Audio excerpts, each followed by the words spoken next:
I'll check my. How about that?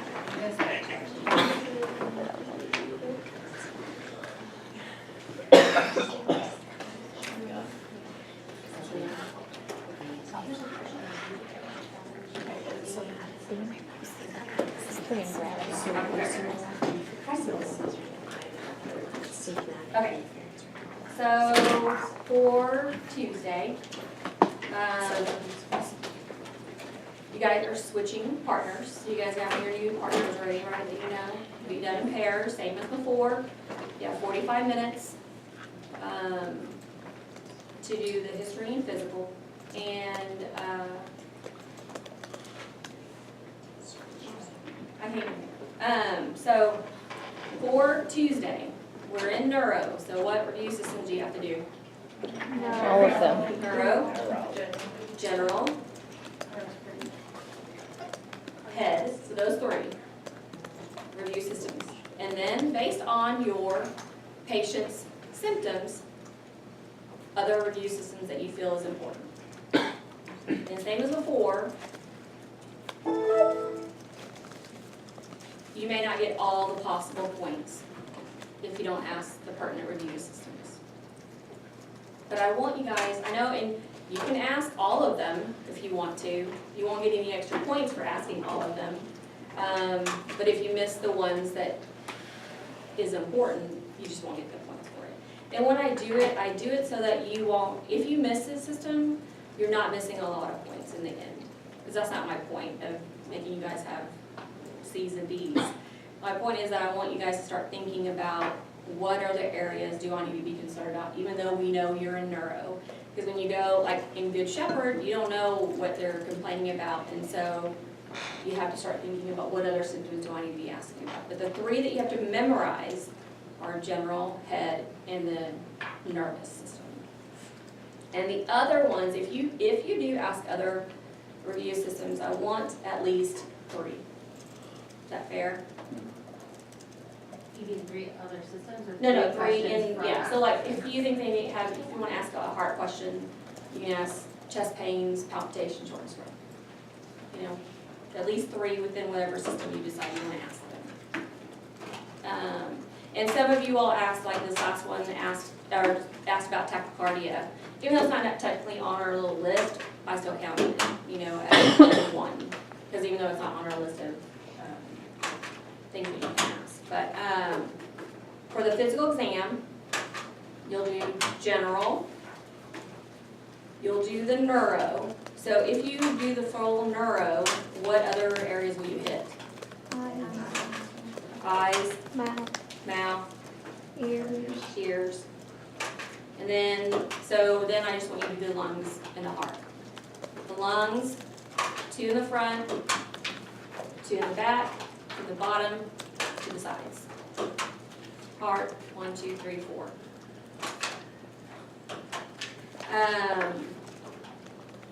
And then the eyes and the ears will be pertinent to your cranial nerve exam.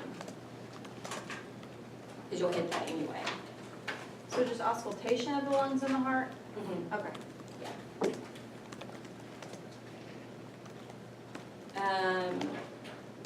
And so Andy, Dr. Bennett and I have talked about how in a real life scenario, you know, when you do the SPBL, like Tuesdays would be your first visit, right? Thursday, it'd be a follow-up visit to whatever you would have done or will be doing to them. So I think what we were gonna try to do, maybe, for the next one is, you guys would actually have to write 2 notes. So like Tuesday would be, you know, whatever complaints they're having, then you would write up what your assessment would be. Let's say it's dizziness, okay? Then your plan would be what you would order. You know, your plan would be, I'm gonna order a CBC to rule out blah, blah, blah, MRI, blah, blah, blah, okay? Then Thursday, you would go in, you would get your labs back and everything by then, so you'd go in, you'd tell the patient, this is what you have, and this is what I'm gonna put you on. And so your note would be on Thursday, what you're going to do for the patient. Because I think, does that make sense? Because technically in real life, that's how it would be. You'd see the patient, well, in real life, you'd see the patient, And we could do it this way. You would see the patient, you would think, okay, I think you have this, so I'm gonna put you on this. Then you come back on Thursday and you would see them and you'd say, how have you been doing since I put you on this? And you'd write a note. You know, so you'd actually have 2 notes. Does that make sense at all? And this is just what we're thinking about doing. I don't know if we'll be able to pull it off, but it's basically what you're doing now, but in 2 separate notes. But you wouldn't, on your second follow-up note, you wouldn't have the big, like, family history, da-da-da, on the second note. The second note would actually just be a regular sub note. Does that make sense? When you say you might implement it for the next one, do you mean this upcoming one? No, no, no. Okay. I meant the next Okay. one that we do. It's just because I feel like, and so Andy, where'd she go? Trying to get more stable. Oh, so Andy and I were talking about that, you know, in Good Shepherd, I think you all are kind of struggling with how to write a follow-up note, right? Some people are, some people aren't.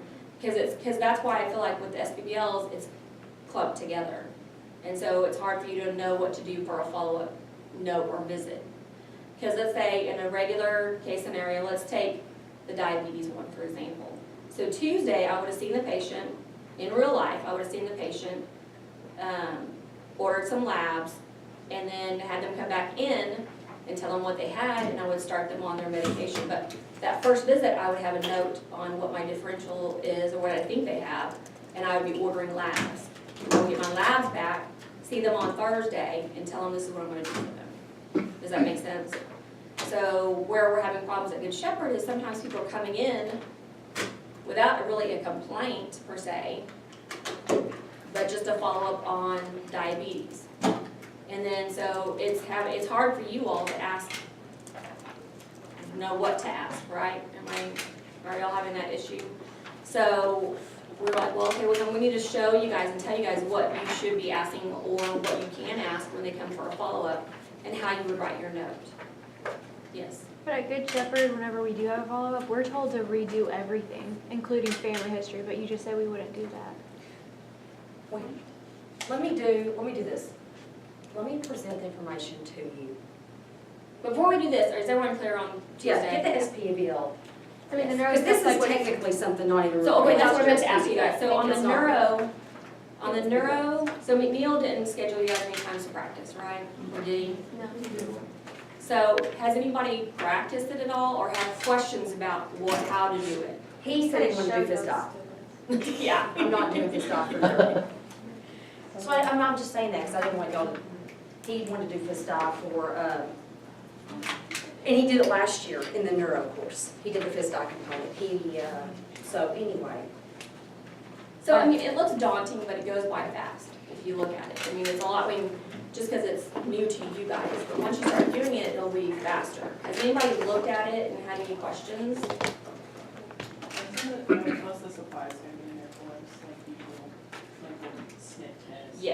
Yes, I already talked to Monica about that. Sniff test? Well, for cranial nerve one, you would. Yeah. Whenever we use, I mean, you can use an alcohol pad if you want, but that would be something you have to supply. No. When I was a student, you need to carry around at your own. You can either do coffee in a little container, you can do, because how else are you gonna test their sniff? their Well, I'm gonna smell? try to see if we can Sorry. find them enough to put it in the rooms for you guys. Or alcohol, you can do an Can't bring alcohol anything pad, in. if there's alcohol pads in there. That's just something you're gonna have to come up with. Because when I was in high school and I went and did an HMP implementation at the VA, they made us carry around, we had to get it ourselves. Well, you guys probably don't know this back in the days, but they had a little camera case, or like a film case. It's like black with a gray lid. We'd Exactly. fill it with coffee and we'd carry it with us to do one. But if we can get it to buy, because I don't even know if I have any of those at home anymore. But if I can, I'll put them in the room. If not, you'll have alcohol pads to use for cranial nerve. So we don't need to bring anything Bring besides a pen? your stethoscope, Oh, yeah. a light if you need to, if you want to, other than using the light on the wall, pin light. Okay. But when you guys go on rotations, I would just practice carrying that with you, because they may not have anything for you to make them smell with. And the physical exam he presented to us is what came from you guys' packet, right? You know? Right. Okay. Yes. So we're just going off that full physical, that list that was given to us? The neuro one he gave you? Can you Well, I resend also- that out? Because I was looking at the one in ENT and I think you guys have made changes since then and I can't find where it Yeah, had I was said. talking about this. I'm having a hard time finding it. I think Is it's the the one neuro on one D12. different? No, I know. what he asked me for before the week before his course started, Right. he asked me what was done last year. I said, well, I didn't teach FISDA last year, it was Nikki Feathers. And I said, technically, it was you that did it. So he asked me to give him the comprehensive FISDA sheet, that sheet Yeah, right it's the there. same. It is the same. And I gave that to him, and he told me, this is verbal, he told me that what he was gonna utilize was gonna be exactly the same thing that was on that sheet. I know it's the same for neuro, but I know you guys made changes to other sections as we went through them. Say that one more Did time. you guys make changes to other sections as we went through them, like more specific? Like I remember Palm you added, you guys talked Now, the about. poll changes are up to date on that. But What I- needs to be added to it, and I haven't done it yet, is, because it's never been done, there needs to be added like a female exam, that type of stuff. The poem is up to date. Do you know where that's posted on D2L? I thought it was under, it's either Intro to Human Form, it was one of your first It's in courses. Heno. Because I know it was in HENOT, but I don't know if that one under HENOT was re-updated with the new one. I believe it's under Intro to Human, honest to God, don't know. I put But I it under think the Intro to only Human. That one is difference up was to date. the specialized test. I think that's what the only difference was. Because she said we didn't have to do that for the full. Yeah, so no, I as far as, no, understand you're talking at the what very you're saying. end, when we had to do the full one, is that what you're talking about? No, I've got it, it's okay. I figured it out. But That yeah, sheet so that you're holding in your Before hand. before we do the end of the year one, we'll edit one and give you guys that, what we expect you guys to do for that one. Is that what you're asking? What's in your hand, yeah. Yeah, but the Because neuro here it one is. is the same. Here's The the neuro thing, exam he gave you is the same it's as what's exactly on, the same on that on sheet. D2L. Did you find it? Yes, It should be, it's it's either under under, HENOT, okay, Henon. yes. Because there wasn't a tab for like FISDA. It technically, you'd have to stick it in every course. Does that make sense? You know, so I was like, I'm not doing that every time. If somebody wants to do that, then they can. Then it's Henon. I just couldn't remember which one it was. It was either Intro to Human Form or Henon. I totally understand what you're saying.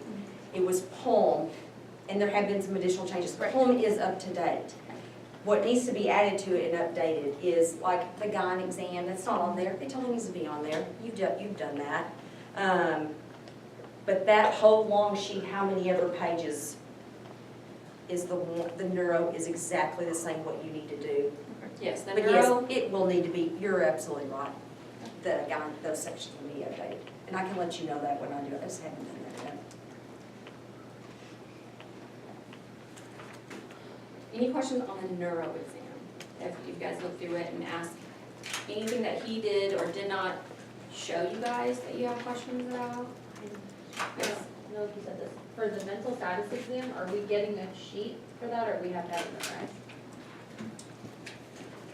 How did they do the question? You need to, I'm not doing the fist, you need to ask Dr. McNeil. Honestly, I don't know. What did he because I say hate this morning, grading. what did you guys? I'm sorry. He didn't said say he had that a as cheat sheet. GDO. He had a said little, a cheat sheet for that. For He the- said you like a did little have one. card. Like a little laminate Oh, card. okay. Oh, He okay. said that's what he does, and I didn't know if that applied to Yeah. the. So if that's the case, then I'll ask him, and I can get the mini mental or whatever and have it in the room for you, you do that part. But the remainder, you should, Right, right. No. The stuff we actually do, we have to. right, okay. I mean, literally, the 2 through 12 is super fast, if you guys have ever done it. It's not a portrait sheet. It goes by fast. The only thing with tone, did he show you guys how to do the tone? So side, you're looking for when they push against you, if it goes instead of just a, or a boom, like that. Because people who have like some type of Parkinson's, it'll be like this, instead of when you release it, it should be just like down. We had Julie wanted me to ask you if, like on that sheet, I guess it says like for the 2-touch, you like touch them and then bring your fingers closer together. But in McNeil's lecture, he said you can touch them on like shoulder and knee. And then whenever like have them close their eyes and say, whenever I remove the point, let me know and let me know where I'm touching you.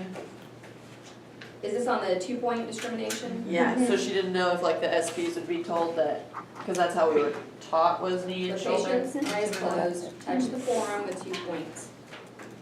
Slowly move, the 2 points closer together until one patient feels 1 point.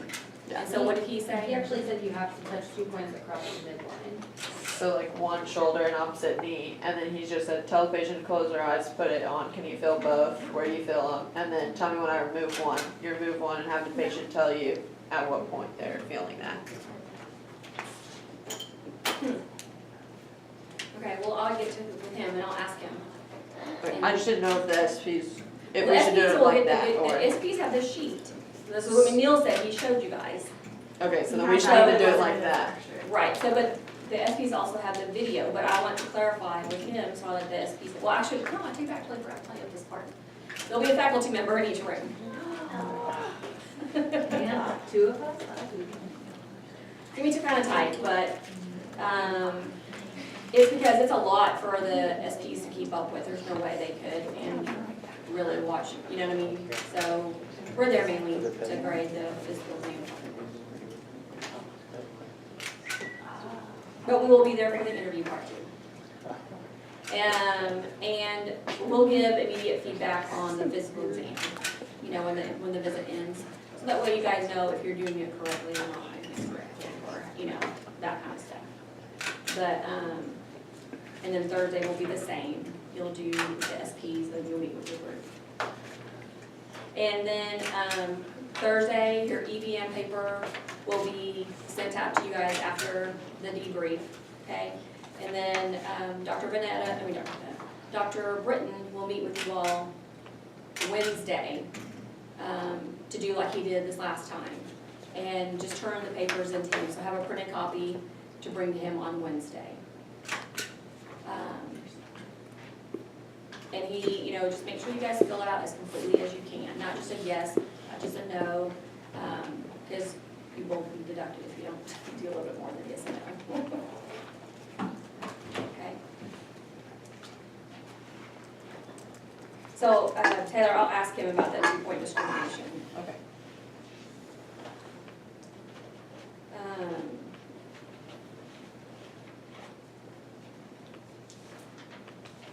I think that's it. Anything else on here that you guys have any questions about? For the cards in the room for the visual acuity, I'm sorry. for the cards for visual acuity in the room, do you know if they're supposed to be holding it or supposed to be 6 feet away? Because he said our Maxwell's, we should be 6 feet away. Okay, so, that's what I'm glad you asked me that. So for the cranial nerve, for the eyes, 2, 3, 4, and 6. Those are the exams, that's the exam portion you have to do for the eyes. You don't have to do the visual acuity. So what would cover for 2 and 3? What part of the eye exam would cover that? What? I got it right. I mean,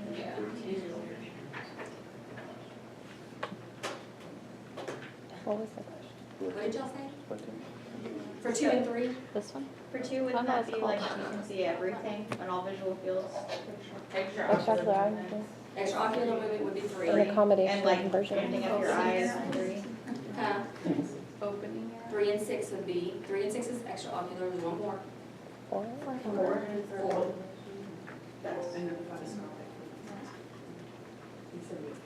Yeah, that's Yeah. what. Yeah. And then, what would you 2 and 3, other than the extraocular?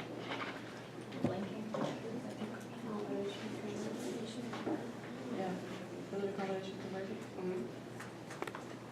And then, pupillary response.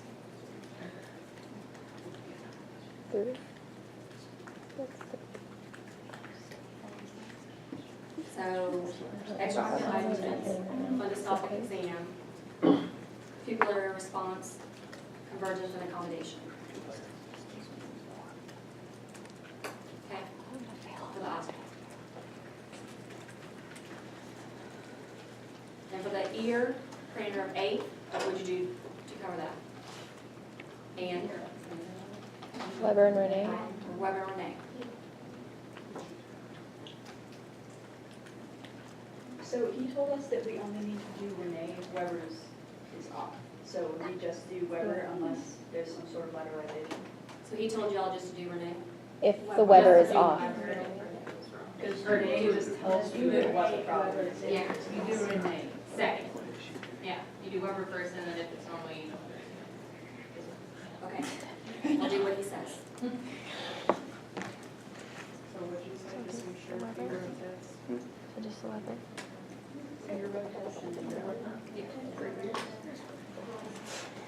And look in their ears. You should always look in their ear first before you do a hearing, special hearing test anyway, because if there's cerumen in there, you'll know that's the reason why they had some kind of conductive hearing loss.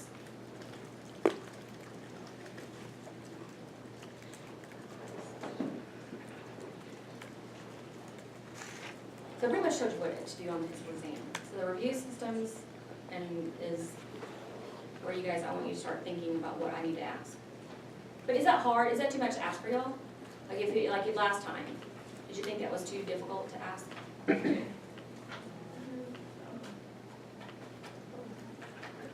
If you guys know why I do that, so that you guys can start thinking, what else, I mean, because you know we're in endo, right? So, but you also need to start thinking, what other body system organs so thus far has fatigue as a symptom?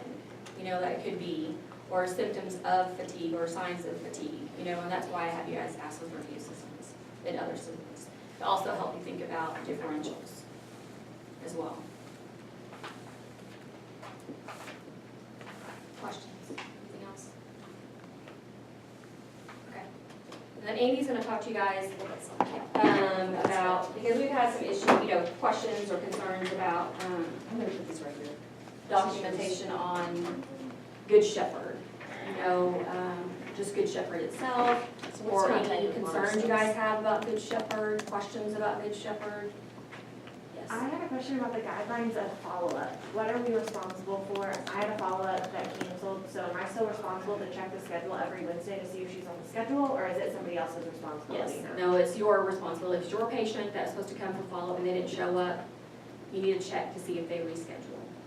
She hasn't yet. She canceled before, so is it just, I mean, would they schedule her with me again? Like, Well, they would just schedule her to follow up again. You know, so I would, See, McNeil told me that we weren't responsible if they didn't, because then it was like, if they wanted to call and they came in on like a Monday or Tuesday night or something instead of a Wednesday when we were there, we Oh, didn't okay. go back Monday or Tuesday. So it was really like, if they called and you were able to like connect with them and say, oh, I'm gonna be there Wednesday, or she's gonna be there Wednesday morning 3 weeks from now, Mhm. then that's kind of different, but if they just, that's what he told me for my follow-up, so I I just haven't don't been wanna be looking. surprised with a phone call at 10 a.m. on a Wednesday I morning, know. saying, where the heck are you? Right. I totally understand. Yeah. Yeah, sure. I mean, we'd have to ask Emil what his expectations are for that. Is that also like for your initial follow-up, or are we supposed to see these patients every time they come in now that we've seen them once? It's like my first patient that I saw ended up not even being on a Wednesday, and then she didn't really need much follow-up, so it was just come back when needed. I think it's in that instance, I'm just totally stepping out here, this is my opinion. In that instance, I don't think you have to follow that same patient.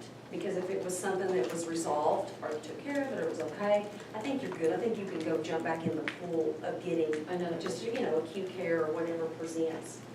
But I was actually gonna tell the two gals I worked with yesterday, continuity of care is huge. I mean, that's an important thing, and it helps decrease confusion for the patient, you know, so I was gonna tell the two gals I worked with that I actually want them to follow those patients, because they're complicated, they're gonna have multiple follow-ups, and they can follow those patients, and But if it's like 6 months from now, you know, like come back in 6 months or 3 No. months. no, you're good. You're good with that. But if it's like something, 2 weeks for a follow for something else, you know, that you're seeing them for, then I would follow that till it's done. But that's just us, but I don't know how McNeil wants you guys to do that. I would say it'd be okay that you do the, But right, I understand what Lindsay's saying. McNeil will send an email at 10 o'clock and say, you need to be here in 30 minutes. Right. Which especially like when he was sending out those emails to everyone, and I was like, oh no, is it my patient? Because I'm in Stillwater on those mornings, so there's no way I would get here. So that's why I just didn't know if we're supposed to be, like she said, checking every week on a schedule if there's a patient that we happen to have seen before, or if it's not. This is what I would do, and this is, I was gonna, in the emails, I was gonna sit down with them and kind of try this with them. You know, you are somewhat in charge. Don't ever be afraid as a student. I think as a student, I was like, I'm gonna wait. What I would do, and I would tell them this, call Good Shepherd, because you're not there whenever that patient walks out to the front and schedules their follow-up appointment, so who knows? But if you know they're gonna schedule like in 2 weeks or whatever, I would, you know, you don't walk out there with them unless you do walk your patient out and you actually get the date as well yourself. But if you want, and you don't, you're not there at the front desk, call Good Shepherd and say, I saw this patient, Danya, on da-da-da-da-da. When is her follow-up? So I know I need to be there for that. And you can see, you can check on in Practice Fusion, it's there in the right bottom right corner too. Well, they were telling me that they don't get to get on Practice Fusion until, when is it, like the night before, or day I can of? log in. So you guys should have your own login for We Good don't. Shepherd. You don't have yours when you first came in. No, there's only No, 5 that we. sometimes it doesn't like recognize my computer, so I can't log on until I send that text to the nurse. I understand what you're saying, So okay. I've been asking all day, like, to check when my patient comes in, because I can't get on to it. I understand. Well, then I got that's you. why different access, so like. We all share. everybody logs in, you can log. If you have, so they only have certain student access. There's only those who have access. There are 5 generic logins. I got you. They're not assigned to I thought anyone. you guys, because I thought the first time we went, you guys had your own email and set you up one with your email. They wouldn't let us change it. Well, because I could have sworn they did that the very first time we went. Who went the very first time with me?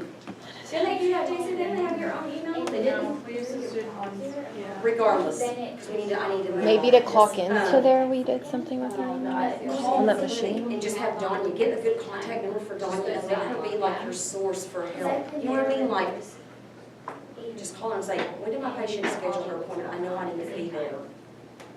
I don't know if that would help with confusion or surprises or, you know, because if it is something, again, if it's done over with, resolved, issues resolved, you don't have to follow them. If it is chronic, like our ladies, and you want to follow up with them, find out when their follow-up time is. I would call the clinic and ask. Do we just say we're students and they'll give us that Absolutely. information? Just say, I'm one of the OCU students. I saw da-da-da last week. Do you mind telling me when her follow-up is? Absolutely. That's what I was saying is, I know as students, you're always kind of like, man, I don't know what I can and can't do. And I was going to talk to you guys about that. Absolutely. Because I'm going to have them actually call the other provider and check out to them and try to get information from Travis Warford. Like, tell me, this is what I did, this is what I saw. You tell me what, because again, those are skills you needed to develop as a provider, and it's very difficult to know how to do that. But yeah, sure, call Good Shepherd anytime you need help. You're allowed to do that. You won't get in trouble for that. And it tends to not cause confusion if you cut out all the middlemen and just go straight to the source. And I think we found, being at Good Shepherd is, our SPBLs, there's always a problem, right? They have some type of problem that it's easier for you guys to develop an HPI from that problem. But when they come in for a follow-up for hypertension. Here, that's what this lecture is. Oh, okay. But that's what we've seen, and so we thought we'd make you guys up a little lecture to kind of help you all with those visits, because it seems like it's really hard for people to come up with questions or what I need to be asking, what do I need to do as far as physical exam-wise on a follow-up visit. Basically the process of it. Yeah. And Nikki and I have been talking about this because we're always, believe it or not, trying to improve everything we touch, whether it's FISDI or SP or, gosh, again, Good Shepherd's not our baby, but we kind of tend to step out there and try to do stuff with it, and being involved in those things, we've heard a lot of comments about we don't really understand the process of this, what's a follow-up, what's an initial visit, how do you some of you know we actually talked about the other day at Good Shepherd. And you know what, actually, that is extremely confusing. And as a provider, we're always like, how do they not understand that? Well, take a step back, you didn't understand it either when you were a student. Right. So I wouldn't have understood it. So what I'm gonna try to do right here, hopefully, is do for you what no one really did for me as a student, and try to clear up some of that confusion about how the process goes, for the most part. And if you totally understand what I'm about to say, you don't have to sit here if you don't want to. I don't want to bore you, but this is for anybody that's still unclear on this. This is not just boring, gonna be on a test, I gotta look at this. It's gonna be for your SPs, for your Good Shepherd, and for you as a provider, so when you first start out, you're not like, what? And when you go on rotations. So, but Nikki and I have been trying to come up with new ideas of how to expose you more to different types of things that are more real world. Because believe it or not, I know you don't appreciate it right now so much about the SPBLs, but they're pretty stinking realistic, as realistic as we can get you, other than the Good Shepherd. The Good Shepherd's not protected, so to speak. It's not controlled. And when something's not controlled, learning tends to maybe go out the door a little bit, unless you have a really good attending or provider with you that can hone in and keep you focused. I know, I saw it ago, but I'm trying to like stay on point, and I was like, oh my God, I can't, your hair. Who is that back there? Well, okay, I didn't know for sure if it was a ponytail back there. I was like, I don't want to be weird. Yeah, Thanks. You look really good. Thank you. Sorry, Brett, it just What came out. I was like prompted you? standing in the room looking at everybody, and I was like, I saw it a while ago, but I was just trying to say this. Anyway, I'm sorry, but we got, let's stay on point here. But Good Shepherd, again, is not controlled. If you're not controlled, it's hard to learn. It's very difficult. And again, especially if you don't have an attending that hones in or tries to keep you on track. So your SPBLs, believe it or not, are teaching you things that maybe you will appreciate better when you get out on your clinical rotations. Because I know it's hard to appreciate anything right now when you're a student. It is hard. So please take this lecture. It's not a phys dial, it's not any of that. It's just something we came up with to try to just help you better as a student in any area and as a provider. And I think about things that I was really confused about as a student and try to go from there.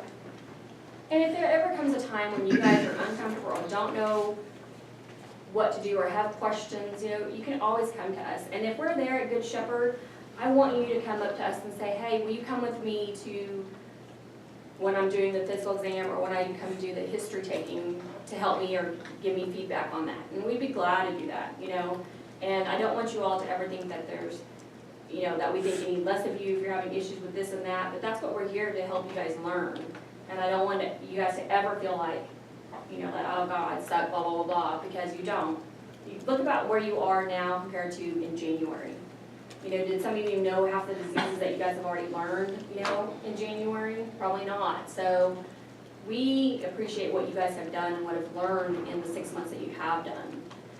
And we so, see it. As yeah, much as yeah. you don't, you really, I mean, we see it. We're like, wow, even if it's minor, that's still a huge victory. I mean, really in our eyes, because, you know. I mean, you guys have done it. I mean, you've done more SPBLs they have this 6 months than they did The whole year last year. So, and I think you'll be better prepared when we get to the end for the Phys Di week where you guys actually have to do a head-to-toe one. You know, you guys have already been exposed to all of it, and then now it's just a matter of recalling it when you do that exam part.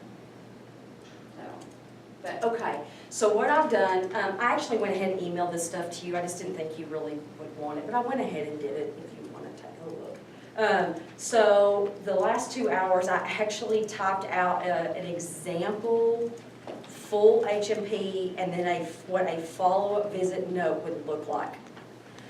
So you can see kind of how the process would go. The follow-up, only because of time, it took me a long time to do this, the follow-up is just kind of a more dumbed-down version I typed out, basically explaining it. We'll kind of go over them together if you want. Hopefully this will help you just a tad bit. So please just take one from each pile and just pass it down. and while you're passing out, those who were in my group for your SPBL, have your papers graded if you want to come by. And I think I have, you know, I gave that to Candace. And then everyone else, you can email your faculty member and get your feedback as well. And just email me and we'll set up time to go over the SPBL in your free time. Okay, guys. I'm going to give 2 examples in my hands. And we'll go over these last. Okay, so example patient encounters. That's what this is.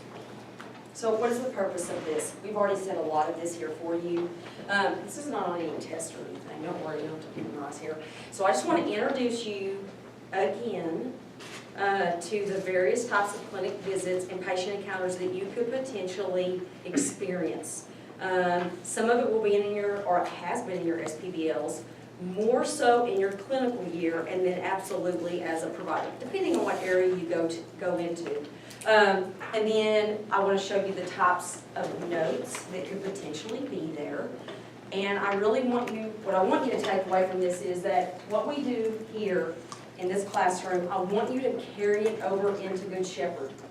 Carry it over into, actually, your SPBLs, and then from there to the Good Shepherd, Good Shepherd. Because that's one thing I have just noticed my own self. You're doing great, but there are instances where I am at Good Shepherd, and it's like some of the skills or things that we've tried to introduce to you and have you practice, they kind of get lost at Good Shepherd. Again, I get it. It's because it is a chaotic environment. You get in that room and you're like, oh my God, this is not scripted. I just asked her what her chief complaint is, and she said 20 things, and now I'm just. Or she says it in Spanish. Yeah, and you kind of lose it, But try to remember that those techniques, skills, ways of getting an HPI, physical exam, down to your assessment plan, that should be carrying over into Good Shepherd. Because that's the place you're putting it into practice that's real world, so to speak. Does that make sense? Okay. And then, of course, to address any questions or comments. So, again, I know we've introduced different concepts to you in regard to different encounters that you may experience in your didactic, clinical, and, again, as a provider. I think this is where some of the confusion can come for students regarding the SPBLs. It's like, well, and we even talk about it amongst ourselves as faculty, like, well, what is this visit? Is this an acute care? Is this a full H&P? Is this a follow-up? What kind of visit is this? Some people might think, well, it doesn't matter. But it actually does, because that environment is different for each one of those, and so is the documentation for it. All of your SPBLs, and we discussed this, Nikki and I did very heavily, they should not all be full H&Ps, because you need to understand a visit where you don't have to just regurgitate a whole bunch of stuff. You have to focus in, hone in on something in order to get what you need in a quick amount of time too. I think that was one of the biggest things that we saw with the second years is they only did full H&Ps. They never did follow-ups, they never did acute. It was just a full, so when we made them do one, it was very difficult for them to do. So that's something we wanted to try to introduce to you this year. So again, there are many different types of visits or encounters. You look at outpatient versus inpatient, that's a very different environment. Acute care versus long-term care, specialty, so an endocrinology office visit versus a cardiology office visit. Preventative care would be like a well-woman exam, well-child check. Those all have different types of history taking and documentation. If you have a patient that wants to establish care with you, that means I don't have a PCP or a PA, I need to establish care with somebody. That's a different field. Surgical visit, you can read those, I don't want to sit here and bore you. But there are many different reasons why you come in contact with a patient. It's not always a complaint. I think that's the biggest thing I want to try to get across. And that's why I just feel like it's hard for you all when you go to Good Shepherd and they're not there with a complaint. A complaint, they're there for, I need refills, or Yeah. I need, this medication's making me sick, I need a new one, or the referral that I asked for a month ago is not here. You know what I mean? You walk into that and you're like, oh my God, I don't even know how to develop an HPI off of that, what the heck? Do y'all feel like that when you go in, when it's something like that? And it's okay if you don't, and it's okay if you do. It's hard as a provider. I can only, I know it is as a student. So hopefully the people that said, yeah, we can maybe clear up some of that today. There's always going to be the unknown of you don't know what the heck is going to be in that room when you walk in there. It's like I told you, it's like a good mystery novel, you're the detective, so when you walk in there, you don't know. But that's why we try to introduce you to the Big 8 also. Because it is a mystery, you have to have something to keep you on track and keep your brain from going crazy when you walk in the room. Because again, you can apply the Big 8 to a lot of things, not everything, and we understand that. But it's a systematic approach to entering every room to try to keep you somewhat focused. Right now as a student, until you get out and you develop your craft. Okay. So those are the different types of visits, patient encounters. I understand your SPBLs have been pretty much kind of the same type of stuff, but you can get any one of these, some of them at Good Shepherd, definitely all of them when you go out on your rotations. Is there any questions over that? I know that's kind of straightforward. So just going along with that slide, these are the types of documentation that you would have to do for any one of the things that we just mentioned in the previous slide. And that's why there's et cetera, because it could be 100 other examples. I just tried to do as much as I could on one slide. Because what we found is when we do the SPBLs, these patients are like brand new patients to you guys, and you're kind of basically doing the full H&P each time. And it's really not supposed to be that way. It's supposed to be an acute visit for fatigue, you know? So in the real world, you would have their information already ready, and then you would just put in, you know, ask about family history and say, has anything's changed, or is there any pertinent family history? If like in your mind you're thinking fatigue, they have diabetes, you would say, do you have any family history of diabetes? You know, that's the kind of things that we wanted to do, and so we're trying to Vanetta that it turns out to be like a full H&P each time, basically. Yes, ma'am. I was wondering, I mean, this adds more work, so this was No, only my okay. thought process. Before the SPVL though, if like 15 minutes before we had to go to like a holding room or something and you gave us their kind of family history Well, and that kind of stuff? That's what I'm trying We to. talked about Yeah, this. so. Okay. Because that would have helped me at Good Shepherd, because I walked in and I was like, well, there is one, but, you know, I just didn't know. So we're trying to figure out a way to integrate Practice Fusion with the SPBLs.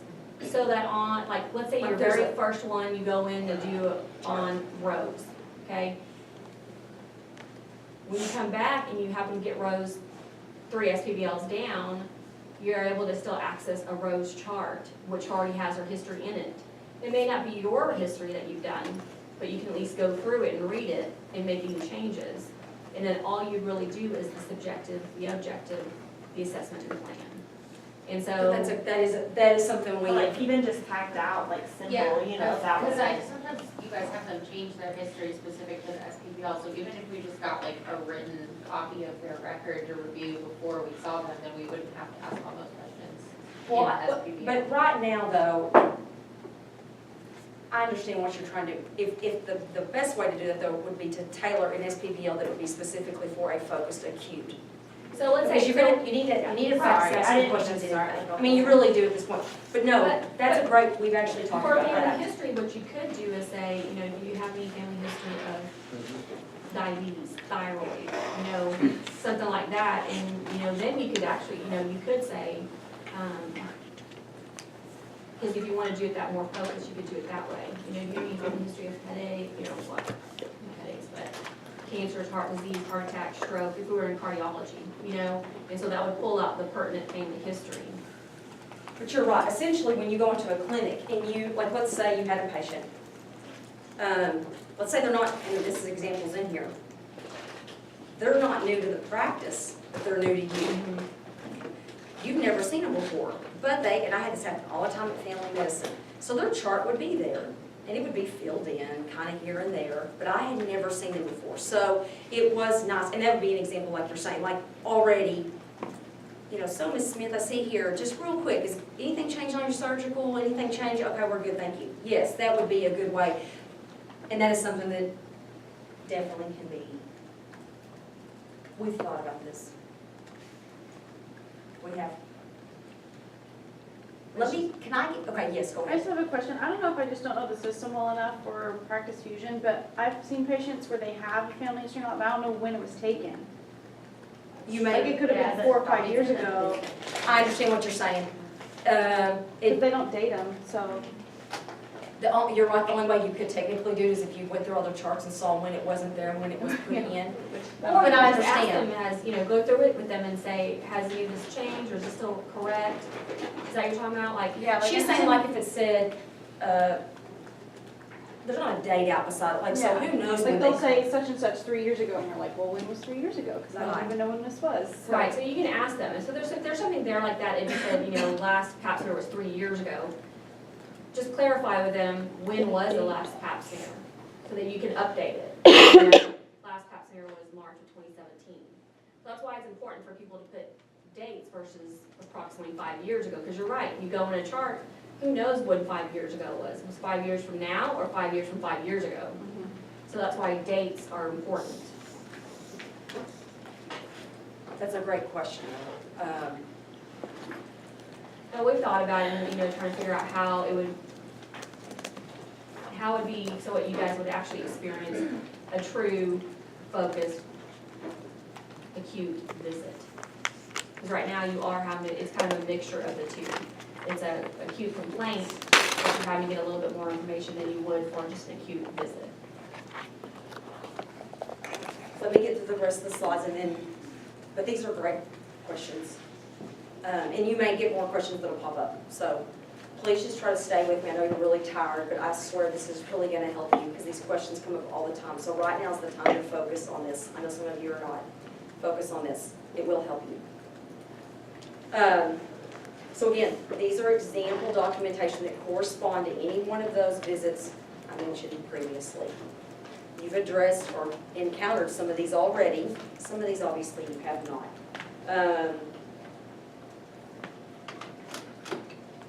So a focused visit, that's the other thing. We use that term a lot, focused visit, focused visit. That can mean a lot of different things as well, right? That can be, and I wrote them out, that can be just a routine, hey, John Smith, you're here today, blah, blah, blah, blah. Or it can be acute, like I'm here with a sore throat. Okay, you don't have to run the gamut with a sore throat. You know what you're here for. I can focus on that. So anyway, follow-up can be a focused visit. But my main point is, the take-home message is and this hopefully answers some of the questions some students have been asking me this week.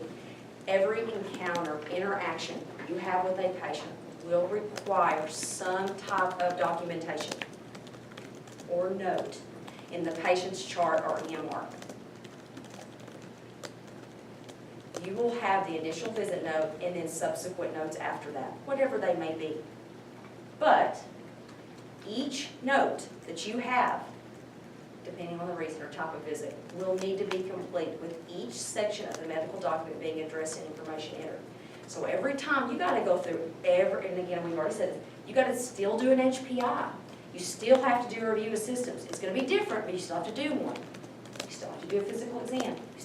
You have to do it all.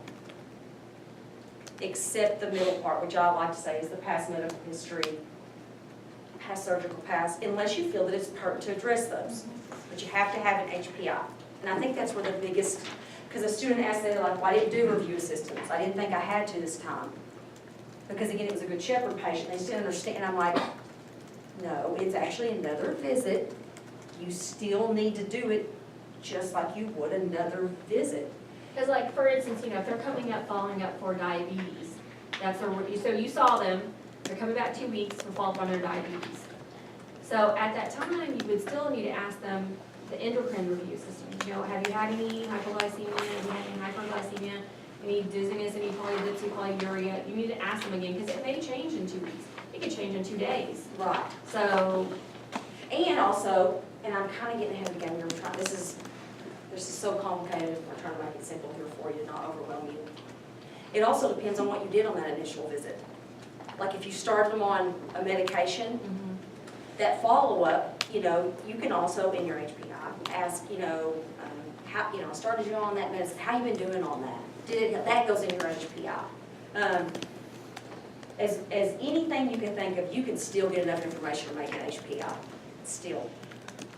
And it's not only good patient care, but think about it this way.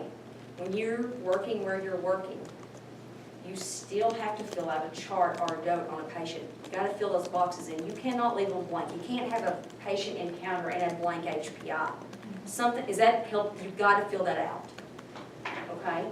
Okay, let me keep going, and then if stuff comes up, just yell it out at us.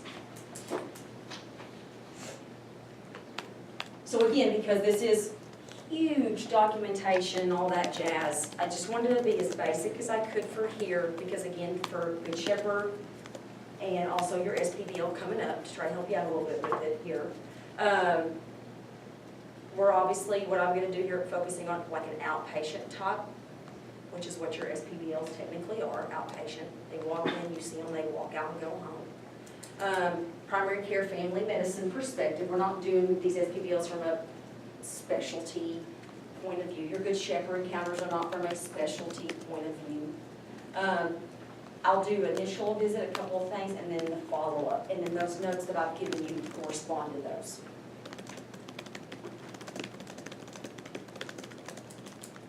So initial visit. I know, we beat you to death with the full H&P, right? You know this stuff. Full H&P. You're trying to get all the information that you can about the patient. You're filling in the blanks. Again, I said this a while ago, this means they can be new to your practice, so that's a completely blank chart. Nothing is there. Or they can be new to you as a provider in that practice. Meaning they normally see your attending physician, Dr. Smith, but he's wanting you to manage their care now, so you're taking them over. So they're new to you. They already have they already have a full H&P, but you could still go through it and do, go through all the components again. Does that make sense? Again, it does take longer, full H&Ps do. Usually those visits are scheduled for 30, 45 minutes, maybe even an hour in some practices. They are generally longer. You will do a complete review.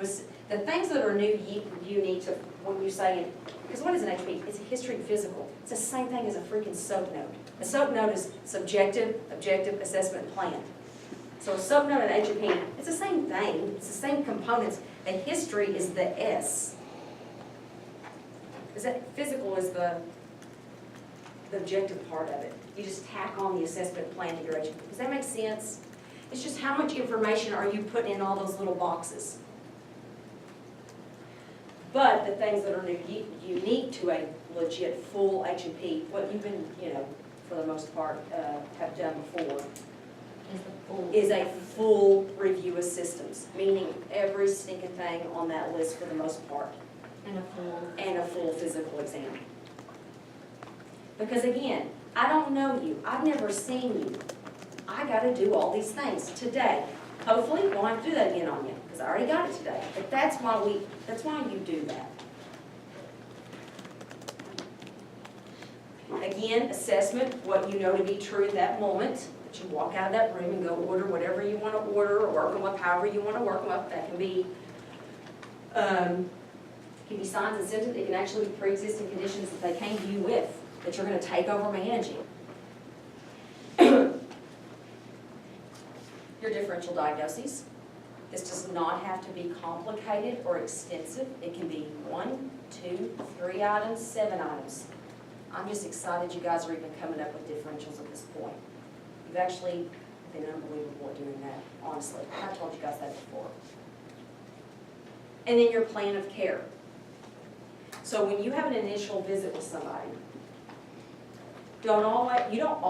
they may walk out of there with nothing on the initial visit. Again, it just depends what is going on. You may give them medication, you may not give them medication. Because you may be like, I really have no idea what's going on with you. I don't know what it is, so therefore I can't give you anything today. I'm gonna do follow up with you in a week. Once I figure out what's going on, then we'll see what treatment. Or, I think you have essential hypertension. Here we go. I'm gonna put you on this medicine, follow up in 2 weeks. Does that make sense? I know it does. Is that the only difference in the SPBLs, is that first visit? Normally, you would already come up with something that you think they didn't have, and you want to go ahead and start them on something, depending on what it is, But in some cases, you may just order labs and have them come back. So it just, it's a little bit different with each patient. So, present example to students. I'm giving it to you. So let's say that, let's try to kind of role play like this is a real clinic visit. So this is right here is essentially, and I made this up, but this is kind of how it would be. You would see the patient. This script would be indicative of your visit. You would finish your visit. You would walk out of the room. You would go order whatever you would want to order. I even attached the ICD-10s to them. You would walk out of the room. You would work up whatever you wanted to order, whatever, whether it was imaging or diagnostic tests or da-da-da-da-da-da. You'd go back in the room. You would tell your patient, hey, look, this is what I think's going on with you. I know today that you're coming in with shortness of breath, coughing, and wheezing. It could be due to X, Y, and Z. That's your different, you tell them. Some people don't tell people. I always tell people. I don't try to scare them, but I say, it could be COPD. It could be asthma. Sure, it could be a malignancy. But you explain that to your patient. This is the initial visit. And you say to them, I'm going to order X, Y, and Z to see if that's what, to figure out what's going on with you. So I'm going to order this blood work. I'm going to order this chest x-ray, this pulmonary function test. I know you're having a lot of shortness of breath and wheezing, so today I'm going to address that and I'm going to start you on an albuterol inhaler. Again, this is on this note. I'm going to bring you back in a week. I'm going to go over all your results with you, and we'll just go from there. You give the script to the patient. They leave your office. You walk out later that night, whatever, 48 hours later. You finish that note. That note is done and over with. Labs will roll back in like over 24, 48, 72, maybe even sometimes a week. It depends on where you're at. You append your note. I always do. I put them both in my initial note, and then I also re-put the stuff in the follow-up note. But I'll append my initial note out next to the thing and put the results of all the stuff that I ordered. You can do it any way you want to do it. But the main point of that is I want you to know is that note is done and over with, signed, finished. So when you go to that follow-up, that is a brand new, whole new real visit. And I think that's where some of the students were like, because we don't do it the right, we don't do it how it is in real world. We smash them together.